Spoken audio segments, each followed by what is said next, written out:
So to start off, page 2, just talk about your basic responsibilities as a volunteer. So most of you already filled out the registration form. Some of you did the background check. Some people I still need to tell HR to send your background check. Maybe we'll talk about that at the end. And then right now you are doing number 3, the volunteer training. So after these things, these first 3 items, you'll be ready to be matched with a student. So the way I match you, I will either just email you all the waiting list, which is like people's first name and their country and their availability. And then you can look at the list and let me know who might be a good match for you. And then sometimes I'll call you or email you individually about a student who I think might be a good match. And as long as it looks good to you, and then I check with the student, if everyone's good to go, then I send you the volunteer, the student's contact info. So you'll just get an email from me with their name and their phone number and their email. So you as the volunteer make the first contact. And I suggest emailing, texting, and calling. Some people just send like 7 emails and they're like, I didn't hear back. And I'm like, well, some people don't really use email. A lot of people prefer text, but it's kind of individual. So you'll find out pretty quick what your students' preferred communication method is. And then some volunteers do this, which I think is pretty brilliant. If you can send a picture of, well, this is not as crucial now. So before COVID, people would meet, in person at the library, and there'd be like 2 ships passing in the night, like they didn't know what the other looked like. So if you are meeting in person, like sending a picture of yourself can be helpful. But since we'll mostly be doing online tutoring for now, that's not as much of an issue. Right, and then you conduct your first tutoring session. So we match you, if you both have, say, like Monday evening and Saturday morning available, or at least one time during the week that you're both available. So usually you'll decide a set time and day you're going to meet every week.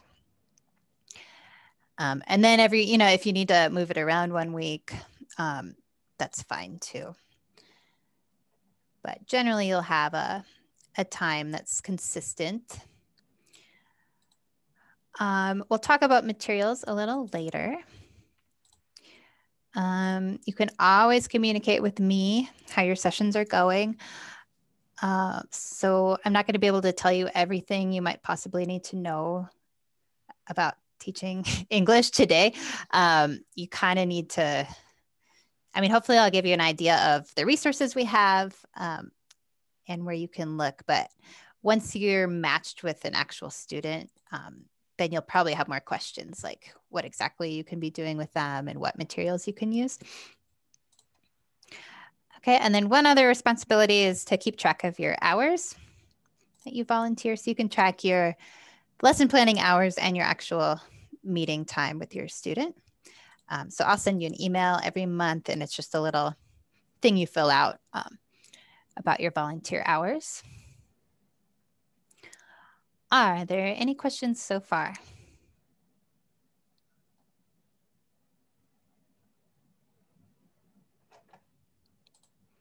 Crystal clear?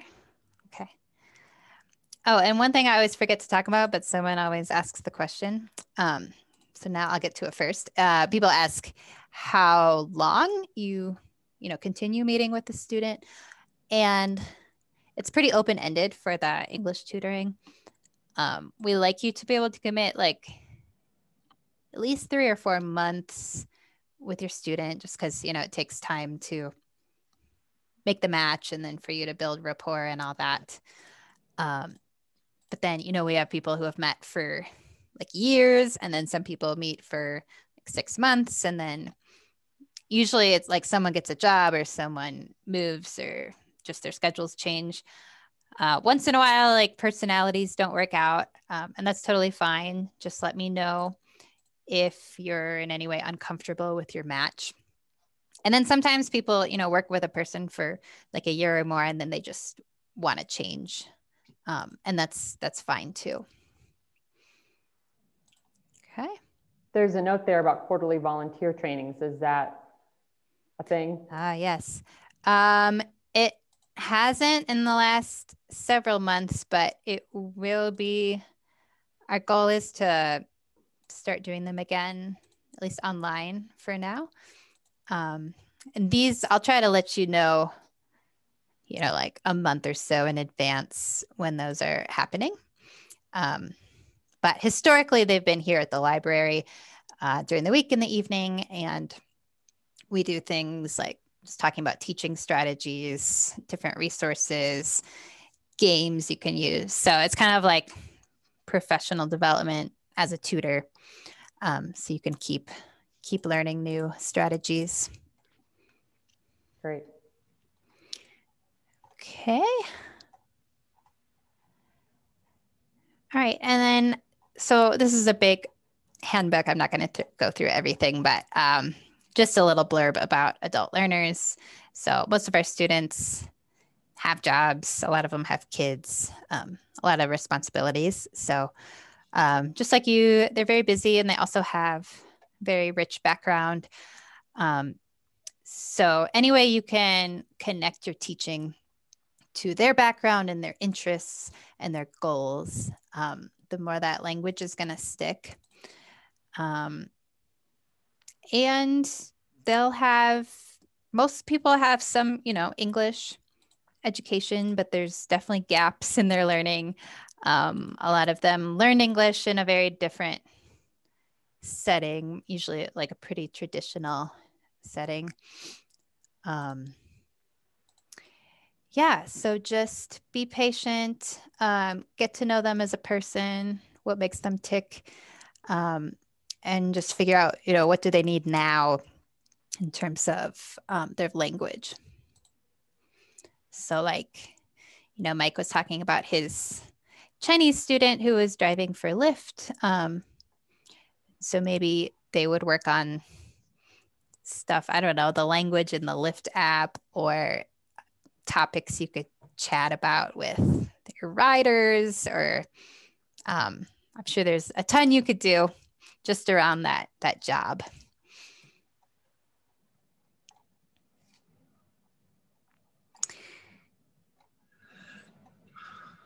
All right, and then page 5, we have learning styles and preferences. You've probably heard of these. Does anyone know their own learning preference? Pretty sure I'm visual. Visual. I think I have all of them together. All of them together, yeah. I'm a read-write learner. You're a what? Read-write learner. Okay. Is Like that visual and probably? Yeah, I guess. Yeah. And Petra, I mean, like Petra said, we're all of us are all of these, but usually we're a bit stronger in one of them. So just keep in mind, we tend to teach towards our own learning preference. So if you're a really strong, like auditory learner, you might tend to like talk a lot, which is never what you should do with your student, but just be aware of that. And the best thing you can do is to hit all of these, right? So the more different ways students are getting the language, the more likely it's going to stick. So definitely do auditory activities, visual things. So kinesthetic, tactile. I would argue that this is still possible even when you're teaching remotely. So we'll talk about ideas for this. But with language, it might not be like they're actually touching things, but going out and talking to actual native speakers, or just using their language in actual real life contexts. That would be kinesthetic. Any questions now?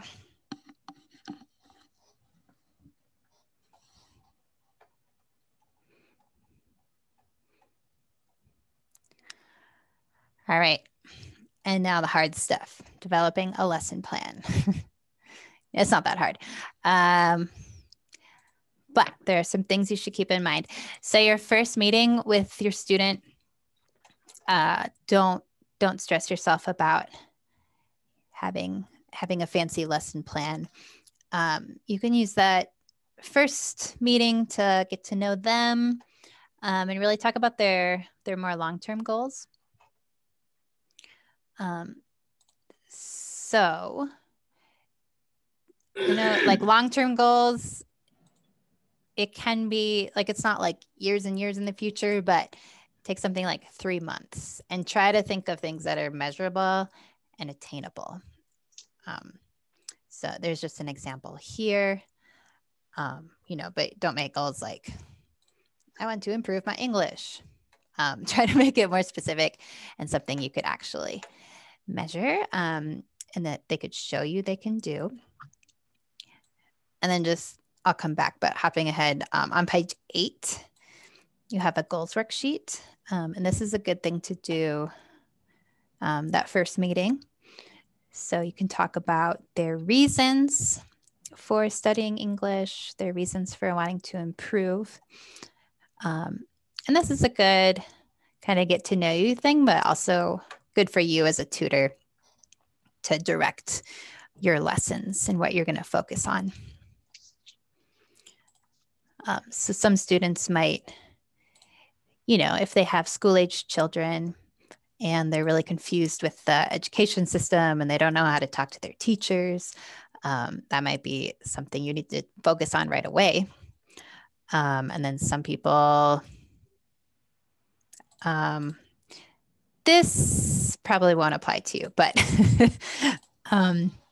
yeah, some people are looking for jobs or a better job, or trying to find a house to rent. So all kinds of different goals.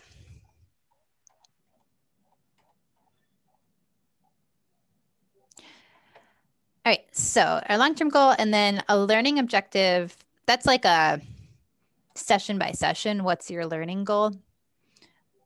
So in your hour and a half session each week, each time you should have an objective for that day. And we'll look at some of the materials, the books, in a minute. And those, especially if you're new to teaching, you can just kind of follow those lessons and the objectives are embedded in those. So something you're able to achieve in that one session. And these are good to share with your student. A lot of people like to know kind of what the goal is and where you're headed. So it's nice to share these at the beginning of the lesson. And here's an example. So this would be like more of a beginner. So you could probably teach them to use numbers 0 through 100, and then these vocabulary words. That's probably an attainable goal in an hour and a half. Okay, and then review. So always spend some time reviewing what you've done in the past. This is kind of a nice way also to start your lessons. And it could be something as simple as, like this one, just an oral prompt, like what stores did you visit this week? So since it's one-on-one, it's really easy to do a lot of just kind of conversational, like speaking prompts. And then you as the teacher, when you're hearing the response, you're evaluating, do they remember, like if you're working on the names for different stores, are they able to use those? Do you need to spend more time going over those? So it's a review for them, but also kind of like a mini assessment for you. Okay.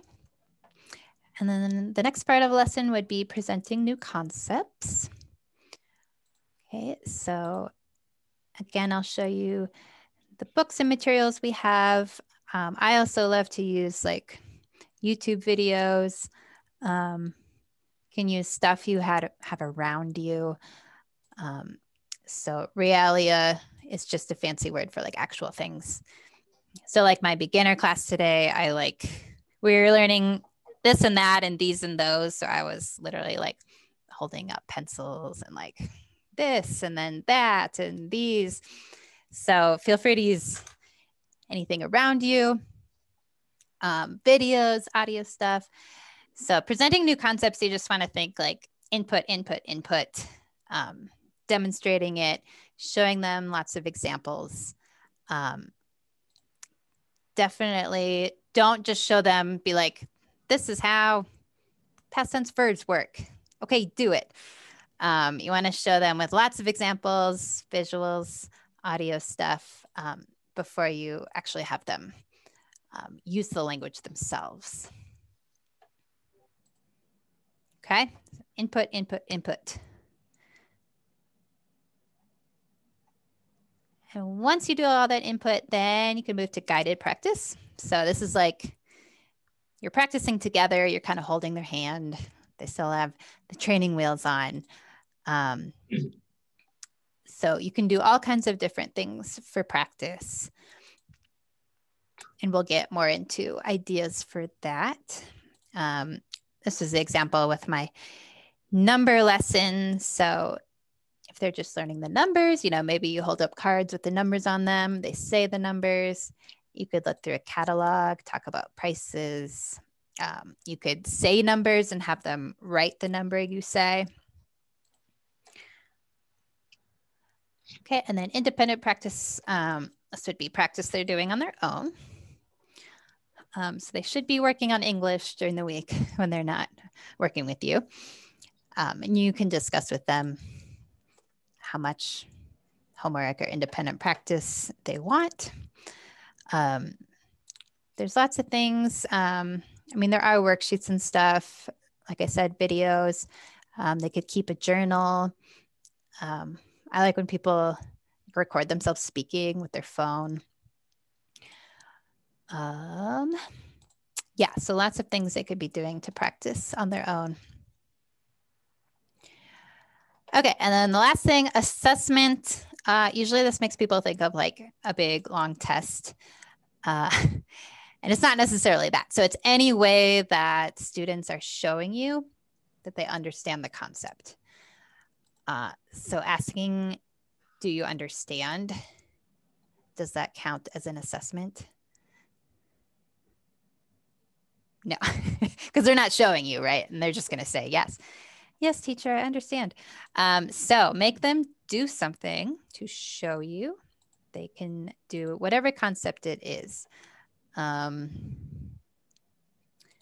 I have some examples here with the number lesson. And since it's one-on-one, it can also be totally be oral. So say you're working on past tense verbs. You could just say, tell me what you did this past week. And then you're listening. Are they using the past tense verbs, or do you need to spend more time on that? Okay, so it can be, doesn't have to be big, long assessments. It can be just a quick check. Again, anything to show you that they have it. They could write you something, they could write you an email, like using past tense verbs if that's what you're working on. You could text them a question and have them text you back or send a voice message back to you answering the question. So since we're using all this technology, be creative with ways you can use it. All right, that was a lot. Any questions on lesson planning?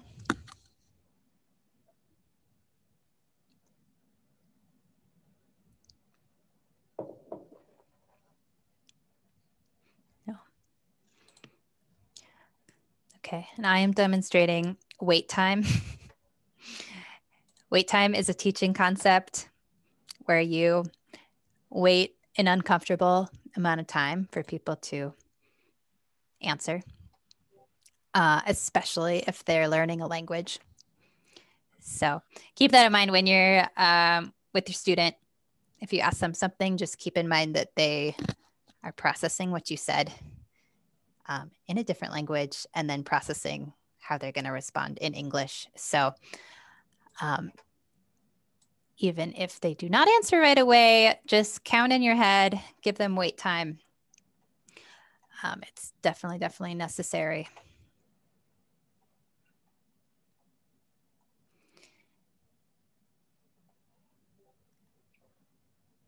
Okay. I don't know why. You guys can see what I'm seeing, right? Yes. Okay. I don't know where usually there's a green outline. Okay. And then page 9, this is just a lesson plan outline. If you choose to use it, just for your own use, but it's kind of nice as a way to remember all the different steps. All right, and then page 10, some of the materials that we have here. So these first ones, it's a little confusing. These are brand new to us too. So these are the new Intercombio books. And Intercombio is a language school. They're based in Boulder and Longmont.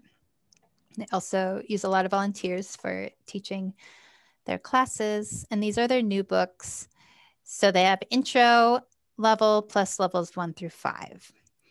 And this is a new thing. So there's 2 books for every level. There's a left and a right, and you can begin with either. So let's just, whoops, I have it open already.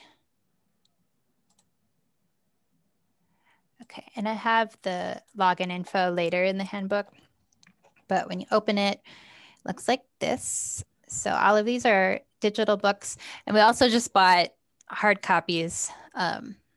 They're getting put into circulation right now, but eventually you'll be able to check out the physical book here at the library.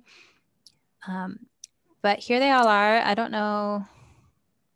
Well, yeah, they are in order. Okay, so this one would be, I believe, no, they're out of order. Just kidding.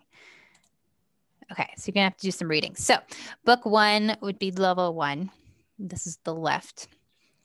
So you would just click on it.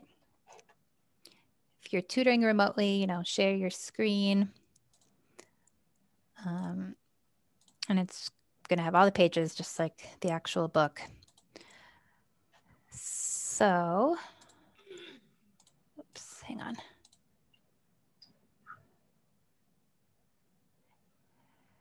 Okay, so here you've got your topic. Nice to meet you. And this is the scope and sequence. Okay, these are all the lessons in the book. So you can always reference this. These books are new to me too, so I'm discovering it with you. But here are those, maybe this is too small for you. So you could see like in lesson 1, here are those learning objectives. So they'll be able to introduce themselves, give their address, phone number, basics on your English class. So these books are nice if you have a beginner or an intermediate student, maybe upper intermediate. If you have an advanced student, we'll talk about other materials you could use. But these are nice, especially if you're new to English teaching, because you can just, it's kind of all laid out for you. You can go through it. Certainly you can use supplementary materials like videos or other activities. But it's nice because you don't have to just like create a lesson out of thin air. So you're welcome. I have all this stuff listed in the handbook. You're welcome to peruse it even before you have a student. Hey, Erica. Yeah. I was looking at this one today, and it's got, they have audio stuff. If you go back a couple pages, for example, it says, listen to track, way over on the left, listen to track 1 and complete the conversation. So any of these that refer to it like an audio, we're not going to be using, right? We don't have just the book. No, you can use them. And let me see here.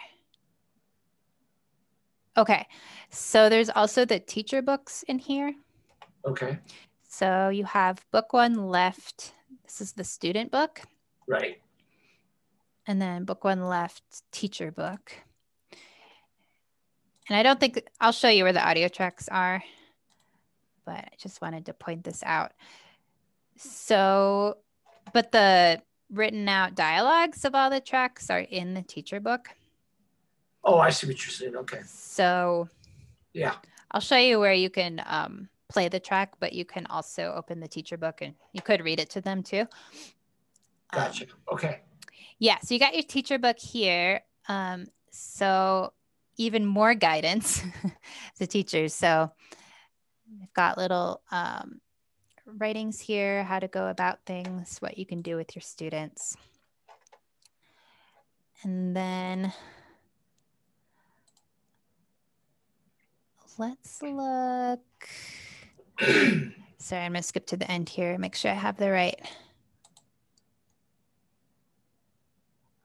Oh, I forgot to put the new link for the listening tracks.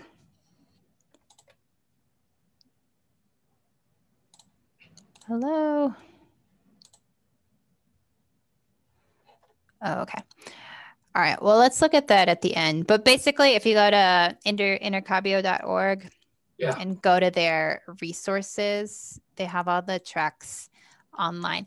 Oh, I know what it was. I did write it in here. They have an app now that you can download.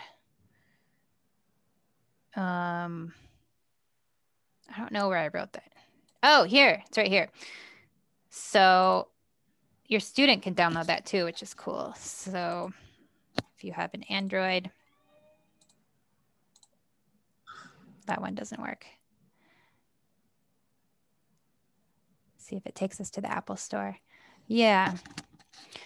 So they can put this on their phone, or you can put it on your computer, or your iPad, or your phone. And they should have all the listening tracks in here. Okay. Yeah, thanks for pointing that out. No, that's fine.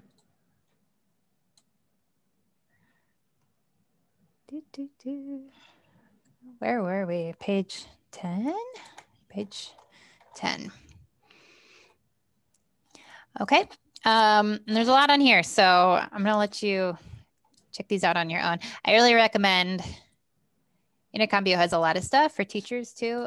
They've got useful little videos and stuff, how to teach ESL. So I would just check that out. Other materials I really recommend, we have tons of these here. You're welcome to check out. So the picture dictionaries. So these have, you've probably seen picture dictionaries before. Anything to do with anything from clothes to family to work to going to the doctor, school. Sometimes it's nice to, you can always scan a page if you're doing remote tutoring and just talk about one of the pages. Great images there. And these grammar books are good if there's just like a grammar point you really need to explicitly teach them. So maybe they, you notice they don't know how to use comparatives, like Colorado is colder than Iraq. So you can just look up, they have all the lessons listed out in the beginning of the book. And there's good pictures and good like speaking and writing practice. Not something you would just like walk through the whole book because it's like 400 pages, but you can pick and choose lessons from there. This is really good if you have a person who has low literacy. So we do have, so they could be a beginner and they just need to learn to read. Basically, we also have people who like speak pretty well, but have zero literacy skills, which is pretty rare, but that does happen. So I know Mike just got matched with a woman from Iraq, and we do have some women from like Afghanistan or other countries around there who never went to school, so they don't even write in their own language. So something like this is useful for beginners or just people with low literacy. True stories, these are like articles, and there's like 5 or 6 different levels. So if you want some more extensive reading, because like the Intercombio books don't have a ton of reading. So these, and then I'll show you some websites. I like to get like current articles. And then health stories are, there's a few different levels. It's kind of high beginner to intermediate levels, and they go through different stories and vocabulary for navigating the US healthcare system. And then this is similar, but navigating the school system. So stories and lessons to do with school in the US. Okay, how you guys doing? Questions about those? Okay, and we have more materials than this. These are just some I'm highlighting, but there's more. So if you are coming to Bemis, I know Petra, you don't live in Colorado, is that right? Yeah. Okay, so you're not coming to Bemis, but everybody else, we have, if you walk into Bemis and go right and down the stairs, right when you get to the bottom of the stairs, we have our bookshelf with all of these materials. So you're welcome, just come browse them. So we have these plus a lot more. All right, and then this is the last part I'll be blabbing at you about, but I think these are important. So tips for ESL teachers. First tip, keep it relevant. What do you think that means? This is your check for understanding.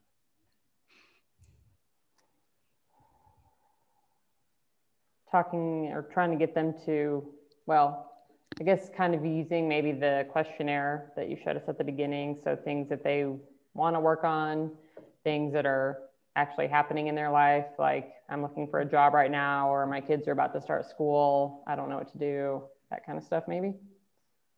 Yes, yes, exactly. Yeah, so if they just got here and they're, wondering how to like buy things at the grocery store, you're not going to talk about like marine mammals. So things they need right now in their life. Good. How about this one? Recognition first, then production. What does that mean?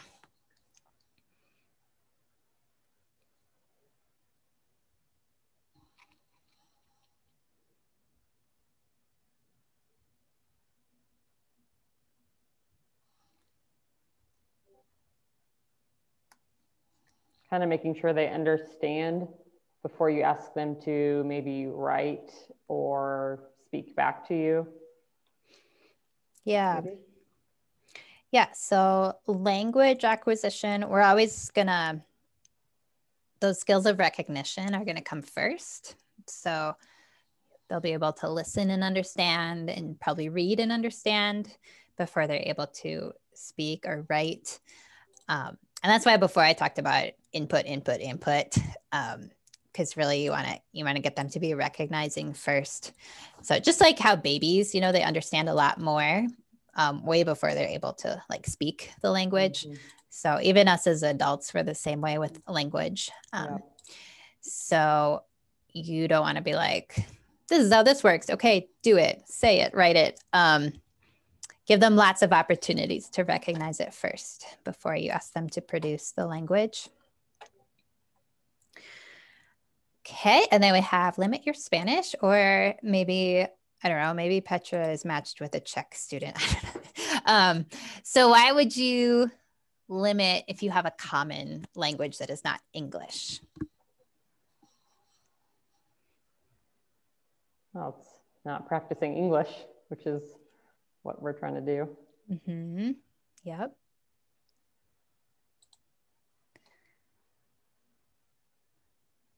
Yep. So it can definitely become a crutch, especially if you speak Spanish. There's just so many Spanish speakers, at least here in Colorado. And people are really used to being able to speak Spanish. And it's fine if you want to like build rapport and get to know them, like maybe before for like a couple of minutes when you're first meeting, but then You could maybe make a rule like, okay, now our lesson is officially starting, so it's English only. And also, if you're not like directly translating to another language, you have to use so much more English to talk around. Like, say you don't know the word for something, instead of just saying it in that language, you have to talk around it, and so you're using more English that way. All right, and then teacher talk to student talk ratio. Who do you think should be talking more? Student. The student. Yeah. Why, Petra? Because like it's easy to just to listen to, and it's like with the kids, they need to start to talk. Yeah. It seems there could be a tricky balance, because if they're needing the input, but then also opportunities to speak. So Exactly. Yeah, and it's going to be a different ratio if you have like a beginner. They're not going to be able to, they just don't have a ton of language. So maybe it's more like 50-50. But if you have a beginner, you know, give them a lot of space to talk. I told you it's going to be awkward, the wait time, but they really need it. And yeah, it's not about you. It's not about you talking or sharing. I mean, definitely you could share about yourself and your life, but just be aware of how much you're talking. And, you know, don't try to fill the empty space with just talking, because they need that space to process. All right, and then structure your lesson. We talked about the lesson plan structure, and you don't have to go by any specific structure, but you'll probably figure out what works for you and your student. But it's kind of nice if you have kind of a pattern you do, so you both know what to expect. And then make corrections wisely. Do you think you should correct every mistake you hear or see? Marta's saying no. Marta, why are you shaking your head? If you try and do that, you just don't, it doesn't go very far. As long as you understand what they're saying, you know what I mean? Or someone else would understand what they're saying. I just let it go. You know, I try to correct it maybe once, but then just good job and let it go. Yeah. At the beginning, I wanted them to correct me like everything, but then I realized it's not working. Yeah. And why wasn't it working? I don't know, because I need a confidence, and when they correct every single word, I don't have any. Yeah. I think that's the main thing, right? It like destroys your confidence, which already is a problem, right? Because you're speaking in a different language. Yeah, I think that they feel more comfortable to talk to you, and it's more important. Yeah. Yeah. So you want to build their confidence, not break it down. It's fine to kind of, if you're noting like they're making the same mistake over and over, or if it's something that is impeding the meaning, you could definitely focus on that. Or maybe later on you say, oh, hey, I'm noticing you're saying this and it should be this way. So definitely pick and choose things you can correct. But our goal is not like that they speak with perfect grammar. Our goal, like Mike said, is communication. It's not going to be perfect, but if they're getting their ideas across, that's the main thing. And probably you're going to have the opposite problem where they're stopping themselves a bunch and self-correcting, and they're not like speaking fluidly. So we want to get away from that, and yeah, maybe make more mistakes, but speak more fluidly.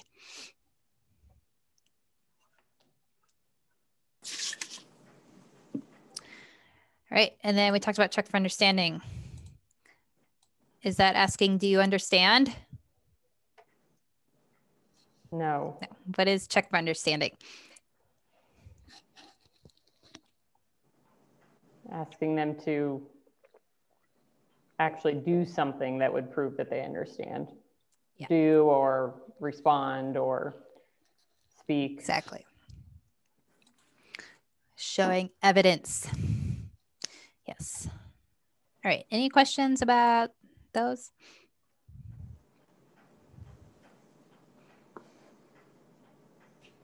Okay.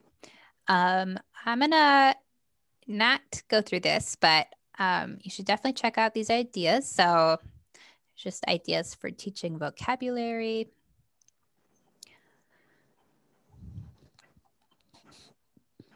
Listening. And these are good. So you don't have to just like plod through a textbook. You can use maps, use things in your kitchen, application forms, magazines. So many ideas. Some more stuff for listening, speaking, writing, reading. So some leisure reading for you. Here's just some financial and work English. So a lot of people have a lot of questions, especially if they need to work, have questions about job searching and applying for jobs. Thank you.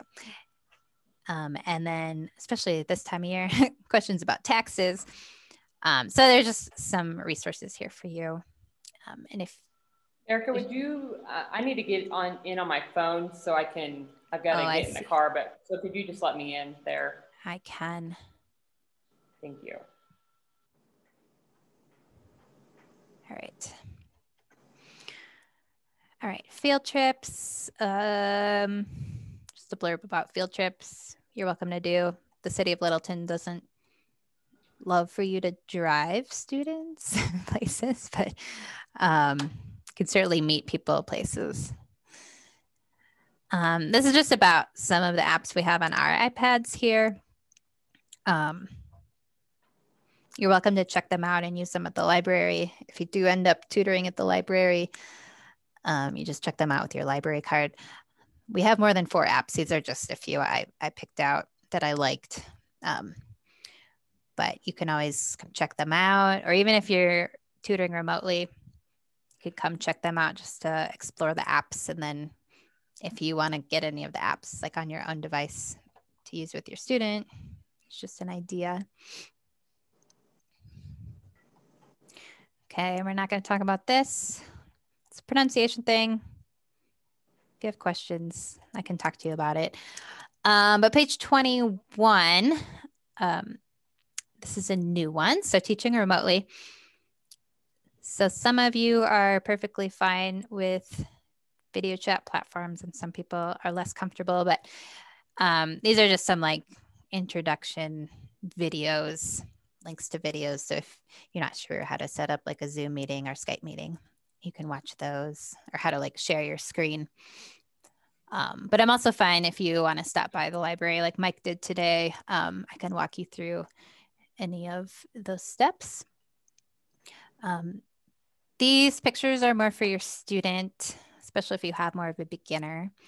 So I've found like with my classes, like they need to know the word like mute or unmute or screen or window.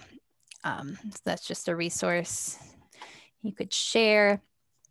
And then these are just some tips. So before you get started, if you're doing online tutoring, so like I said, a lot of students preferred texting because they can understand it better than talking on the phone. If you're not as comfortable with Zoom or any of the platforms, some volunteers have practiced like with a family member. It's a good thing to do before you meet with your student. Just some basic vocabulary. And then just make sure you're being in a quiet area, especially with the online platforms. It's distracting, like the background noises, because the technology will like mute what you're saying and try to pick up on whatever background noise is happening. Okay, and just ideas of things you can do with your student remotely. You can give them a tour of your house. You can have them show you and describe things in their house that are important to them. I use slideshows a lot. So just some ideas there. Okay, and here are websites for you. So these are those Intercombio books we talked about with the login info. I didn't show you this, but this, say you want to use these Intercombio books, but you have no idea what level your student is at. You can use this placement test. This is kind of how it works. You can read through that. And then the actual test, you have your speaking test here. And this is a nice thing to do on your first meeting as well, as a kind of icebreaker. So you would read the question to them, and then the italics is telling you what you're listening for and how to score it. So, you know, my name is Erica. What is your name? And remind them to answer all the questions with a complete sentence. And so the scoring, they would get 2 if they meet all this criteria. They would get a 1 if they understood and answered you, but they did not meet the criteria in that italics. So let's say number 7, what are we doing right now? Maybe they tell you, but they don't use ing. They don't use the present progressive. They say like, we learn how to tutor. Then you would give them a 1 because they understood, but they didn't use this grammar here. And then if they don't understand your question or they cannot answer, you would give them a 0. Okay, and you just go until, if they don't understand like 2 or 3 in a row, you can stop the test. But you can go through it and then add it up right here and say they get like a 14. Then you'd say, okay, so they're like level 2. We'll try a level 2 book and see how that goes. And then you'll see if it's too easy or too hard, you can certainly move up or down, but it's just a starting place. Okay, and then it's up to you. You can use the reading test if you want, if you think it'll be helpful. I think the most helpful is the speaking test. So you could just do this, or you could do both of them. Hey, Erica. Yeah. I was going to ask, based on that, Sonny, when I was teaching him, probably couldn't have answered any of those questions. So I started with like the most basic of books that had a lot of pictures, right? There'd be like family, here's a family tree, and then that he'd understand it from the picture, and then do his own. And the Intercombio books are kind of similar to that test, where if you have someone who's really basic, I don't even know if they'd understand the questions. What would you recommend for someone like that, considering that this person I've been assigned to is pretty new? You know, if she does really well. Yeah. I mean, I was going to look at the ones you had in the library when I was teaching Sonny were really good because it's just full of pictures, right? Yeah. Definitely, if that's the case, I can help you find stuff. I haven't looked at these intro books, but like there's this intro level of Intercombio. Okay. Like it's all pictures. So this might be a good place. I mean, that might be something. It might even be that basic that I don't know. I won't know until I talk to her, but okay. Yeah, and we have more materials too. So yeah, like I said before, I'm not showing you like everything we have today, but once you have a student, I'm always here to help you find what you need. Okay, and we don't have time to go through all of these, but I just check them out when you have time. So this is a free little, like, they call it an arcade, but has activities. Like I said, these are the the apps you can download with the listening tracks. These are something you could watch even before you have a student, especially if you haven't taught English before. So just especially this first one. Yeah, this first one I think is the Intercombio, just like 2-3 minute videos on how to teach English. Okay, and then you've got grammar and games, conversation topics. So a lot of people want to practice speaking, and there are like loads and loads of just lists of questions online. These are apps I would encourage your student to download, or at least if they're Duolingo, if they're more like beginner, low intermediate. Okay, some pronunciation websites, phrasal verbs. Phrasal verbs are like turn off, go out. So they're verbs that are like more than one word, which are actually pretty confusing for students, and we use them all the time. And then idioms, which we also use all the time and are hard for students. So, all right. Now are there questions?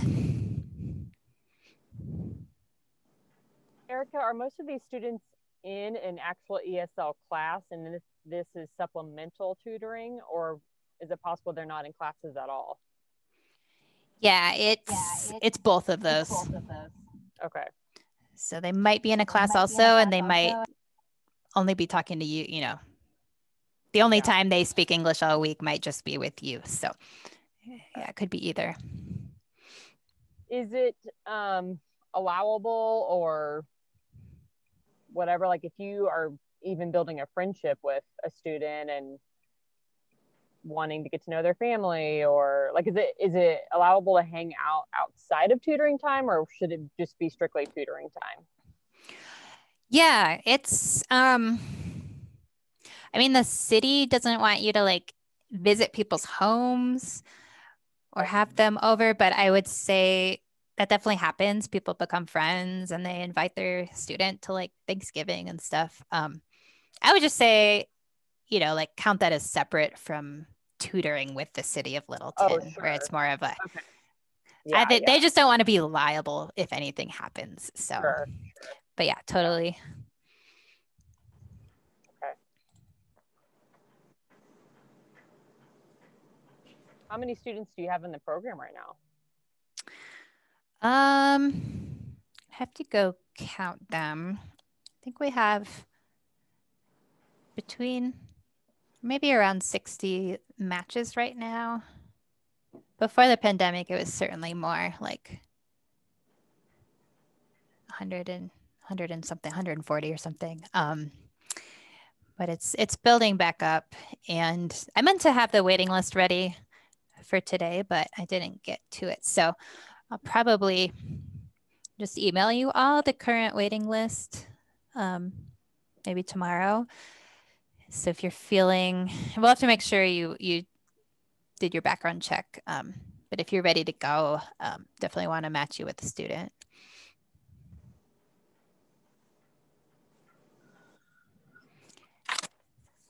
Other questions?